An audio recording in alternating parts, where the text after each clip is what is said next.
Hello বন্ধুরা, good morning, welcome back to Moumita lifestyle. সবাই কেমন আছো? আশা করছি ভালো আছো, সুস্থ আছো। আমরাও বেশ ভালো আছি, সুস্থ আছি। তো আজকে সকাল সকাল আমি আমার ব্লগটা শুরু করছি। এখন বাজে পুরোপুরি 6টা। তো দেখো, আমি চলে এসেছি আমাদের পাশের বাড়িতে মেয়েকে দিতে, কারণ আমি এখন যাচ্ছি একটু মার্কেটে। তো চলো, পুরো এই যে আমাদের বিল। শীতের সকাল তো বুঝতেই পারছো, অনেকটা ভোরবেলা। আর এই যে তোমাদের দাদাভাই দাঁড়িয়ে রয়েছে, আমি আর তোমাদের দাদাভাই দুজন মিলেই যাব।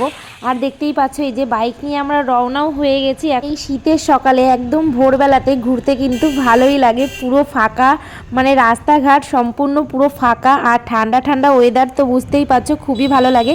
আর যেহেতু আমাদের গ্রামের মধ্যে বাড়ি, তো খুব সুন্দর একটা পরিবেশ। দেখো কি সুন্দর লাগছে না দেখতে, একদম মানে অসাধারণ একটা জায়গা।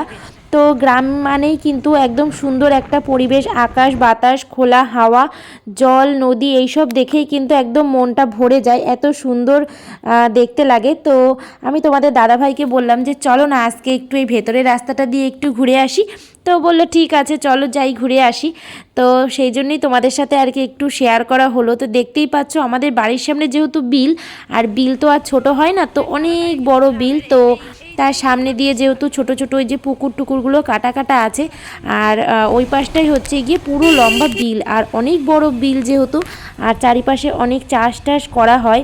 তো টুকটাক কিছু বাড়িঘরদর আছে ওই সাইডটাতে, কারণ বিলের ওই পাশটায় খুবই কম সংখ্যক বাড়ি। জলটা লাল হয়ে গেছে কেন?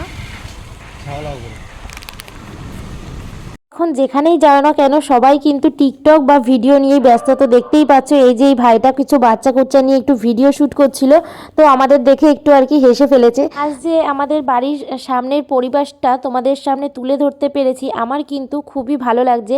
তোমাদের কেমন লাগছে প্লিজ একটা লাইকের মাধ্যমে জানিয়ে দাও। তো দেখতে পাচ্ছ গাছে কত সুন্দর ফলন ফলেছে, মানে পেঁপে ধরেছে। তো যেহেতু আমাদের এখানে শুধু চারিদিকে দেখবে বিল, পুকুর আর গাছপালা, পুরো গ্রাম্য পরিবেশ। দেখো কত সুন্দর লাগছে দেখতে। এখন তো সবে সকাল।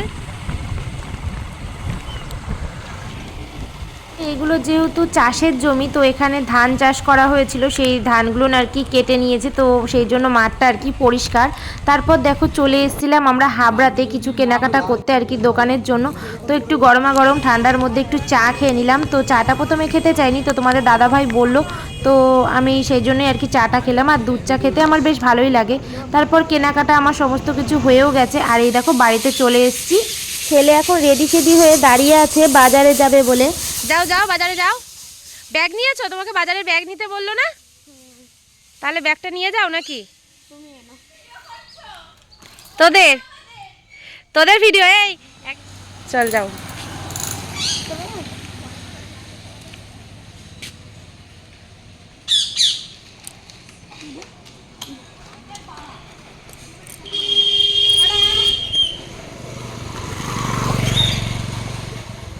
এই ঠিক করে চালা সাইকেল, ওরকম ভাবে চালাবি না।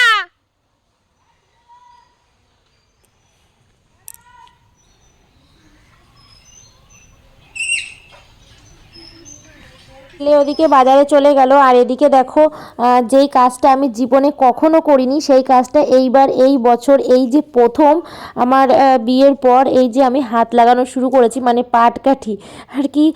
যখন শাশুড়ি ছিল তখন তো আমাকে এসব কিছুই করতে হয়নি, আর আমার এসব করার প্রয়োজনও হয় না, কারণ আমার গ্যাস রয়েছে আর এসবের আমার কোনো দরকারই হয় না।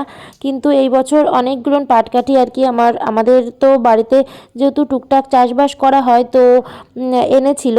তো এগুলো লোক দিয়ে বাছিয়ে রেখে দিয়েছে। আর যেহেতু পাটকাঠি হয়েছে, তো ভেবেছিলাম যে একটু কাঠের উনুনে রান্না করব, কারণ কি শীতের সময় পিঠে টিঠে খেতে গেলে কিন্তু কাঠের উনুনে রান্না করতে গেলে ভালো সুবিধা হয়, মানে কাঠের উনুনে আর কি পিঠেটা বেশ ভালো হয়।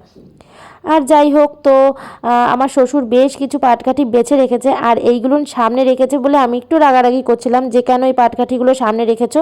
তো বলছে যে এইগুলো আর কি বেছে সাইড করে রেখে দাও, জাল দেবে। তাই বলছি এগুলো আমি জাল দেবো? তো বলছে কি হ্যাঁ ঠিক আছে তুমি জাল দিও। তখন এবার আমি ভাবছি কি বেশ 2-4 দিন হয়ে গেছে, কেউ তো সরাচ্ছে না, অনেকগুলো দিন হয়ে গেছে, তো দেখি পারি কি না। হ্যাঁ, তো শেষমেশ না আমি না পারিনি। হ্যাঁ, তো অনেকে বলছিল যে এগুলো আগুন দিয়ে একটুখানি আগুনের মধ্যে একটু নাড়াচাড়া করলে তো ফেস্টোগুলো সব পুড়ে যাবে। তো আমার দ্বারা তো আর তা হলো না। আর ভাতের মধ্যে দিয়ে দিয়েছি উচ্ছে সিদ্ধ, আর এদিকে কড়াই বসিয়েছি, কড়াইতে আমি তেল দিয়ে দিয়েছি আলু ভাজা বসাবো বলে। তো তেলটা আমার গরমও হয়ে গেছে, আমি আলু ভাজাটা বসিয়ে দেবো।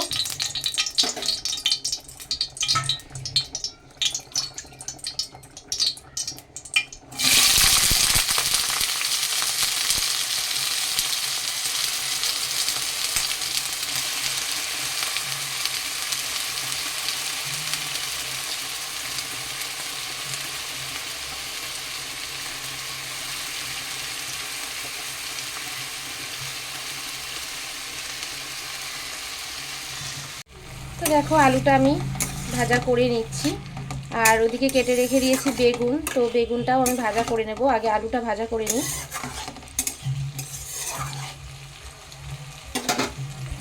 ভাজা করে তুলে নেওয়া হয়ে গেছে, এবার আমি বেগুন ভাজা বসিয়ে দিচ্ছি।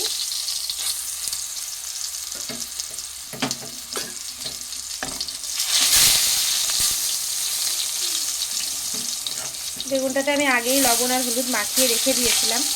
তো এক এক করে বেগুনগুলো দিয়ে দিচ্ছি।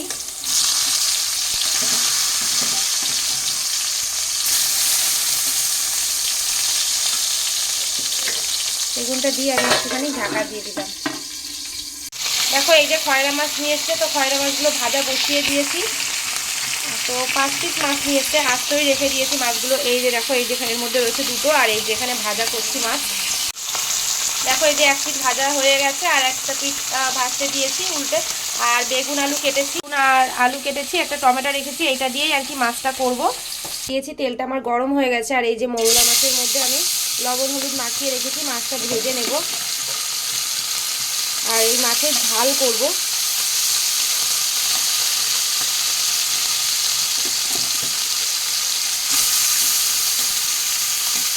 আগে পরে কিন্তু তেমনভাবে আমি এই মাছটা কখনো রান্না করিনি বা খাইনি। তো কি মনে হয়েছে আজকে তোমাদের দাদাভাইকে বললাম যে নিয়ে আসো একটু রান্না করি।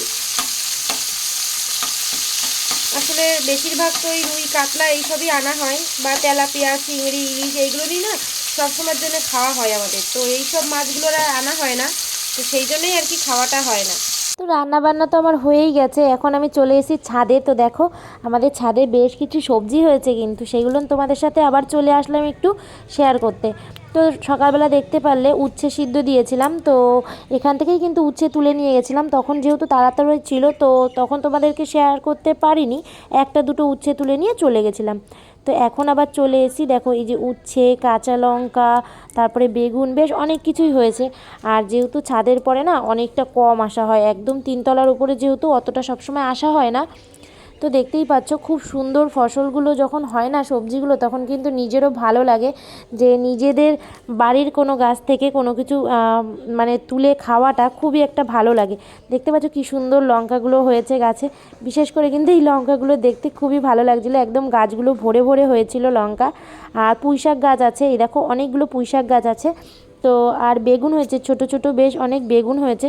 তো আমি 2-1টা বেগুন তুলেও নেব এখান থেকে। আর এই লাল লাল লঙ্কাগুলো, এইগুলো আমি 2-1টা তুলি, সব কটা তোলা হয় না, কারণ কি লাল লঙ্কাগুলোর থেকে আবার বীজ হয়, তো সেখান থেকে আবার আমার শ্বশুর আবার গাছপালা লাগায়, তো সেই জন্য।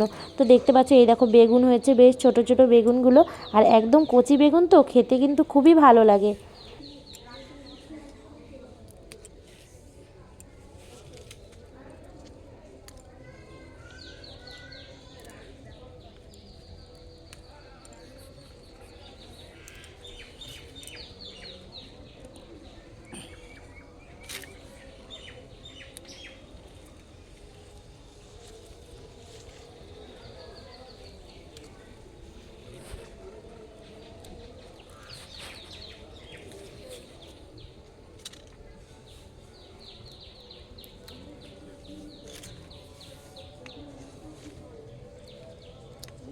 যাই হোক বন্ধুরা, আজকের ভিডিওটা কিন্তু আমি বেশি বড় করব না, এখানেই রেখে দিচ্ছি। তো ভালো লাগলে একটা লাইক কমেন্ট করে দিও। বাই।